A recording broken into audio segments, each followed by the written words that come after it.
You're very welcome back. Well, we're all excited about the live sport coming your way this afternoon when Ireland kick off their 2018 NatWest Six Nations campaign in Paris. But of course, it's also really important that we get our little ones out and active this spring. And here to tell us some of the best available activities is Laura Erskine of mummypages.ie. Good morning, Laura. How are you? Hi, Laura. Thank you. Great to have you in with us this morning. And as Anna said, it's always really important for little ones to venture out and about, especially as the weather is getting, hopefully, warmer in the coming months. But where do we stand as a country in terms of our little ones enjoying extracurricular activities outside of creche or school?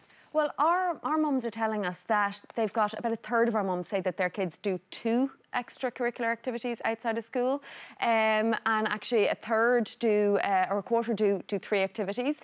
So it seems to be 2 to 3 activities as being the average, but the financial commitment is what holds them back in terms of doing more.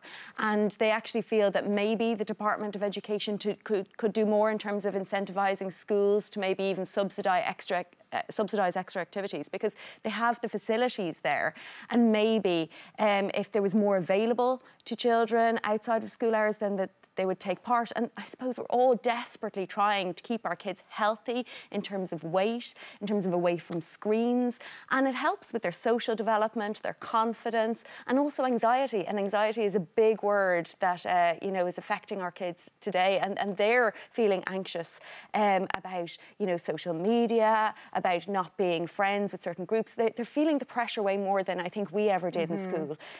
So important to get them involved in various different things depending on their age. So you've pulled together a nice list, a variety that will suit anyone regardless of where they are around the country. Will we start, because of the day that's in it, with Rugby Tots? Yes, and that's what I'm advocating, is that we all start early.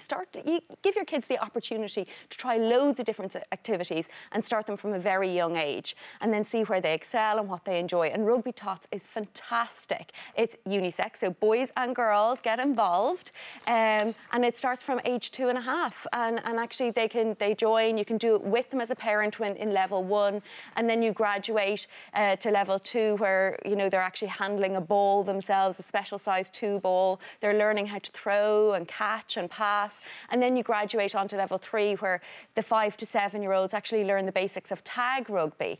And it's really, really good for both parents to be cheering them on from the sidelines and getting involved, but it opens them up to the idea of rugby. And I think it's great that it's unisex, and you can play it indoors or outdoors depending on the weather, and I think parents and children enjoy it together. And it's like an introduction, because I suppose a lot of parents might hear rugby and toddlers, they'd be worried in terms of it being such a contact sport. Exactly. But this is a real introduction, I suppose, isn't it? It is. It's giving them the basic skills that they will need for rugby should they go on to play contact rugby. And I suppose this is at the beginning, they're using a foam ball, then they're using a special size 2 ball, and it's just learning the skills of how to follow instruction and coordination skills, and actually those catching skills are quite difficult for a little one. Staying with the smaller children, there's plenty of guardian or parent and child groups as well, like Clap Handies and those sort of play groups. Tell us about those. Yeah, so Clap Handies actually does music and sensory play, and that's lovely for mums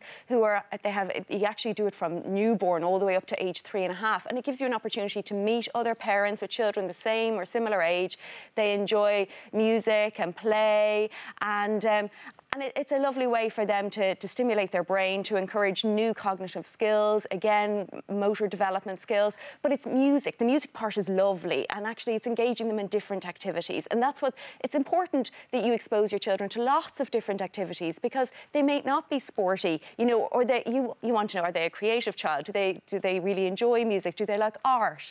And this is one of those ways of introducing it from an early age. And of course, having a baby or a young child at home can be quite isolating. So getting out to one of these classes, of course, it's brilliant for the children, but it's also great for mom or dad or the guardian as well, because, they also get to, I suppose, expand their friendships and their relationships. Exactly, and they're running 70 classes across the country on a weekly basis, and Rugby Tots, again, is national as well. You go onto their website and you can find a class local to you, and actually finding other parents with similar interests as yourself, and then you actually learn about other activities from other parents that are going on in the area. So it's good socially for mum and children. Mum and children.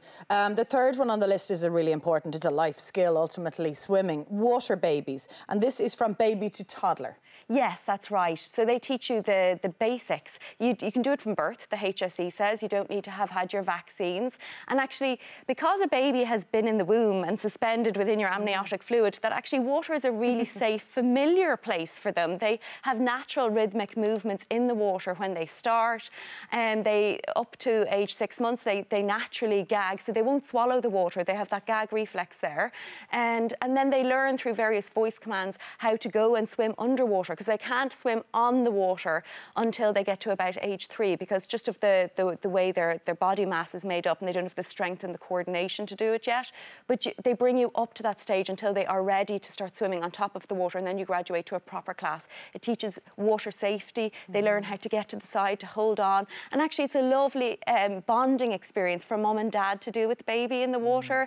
And I suppose even if you were a parent that doesn't like the water or maybe doesn't know how to swim, this is you're standing in a pool, and you don't want to pass that fear of water onto your children. So it's really important for them to get involved, and it's lovely. Now, another thing to focus on is gymnastics, and in fact we featured that in the show last week, and Kieran Gallagher, who's CEO of Gymnastics Ireland, is saying there are waiting lists around the country. Oh my God. Many parents enrolling their children, and it's just so good for mobility and for coordination and for the core muscles, and socially as well. It is, and posture. You know, I think we're all stuck over, leaning over, hunched over, watching tablets and screens. I think our necks are going down. So posture is really good.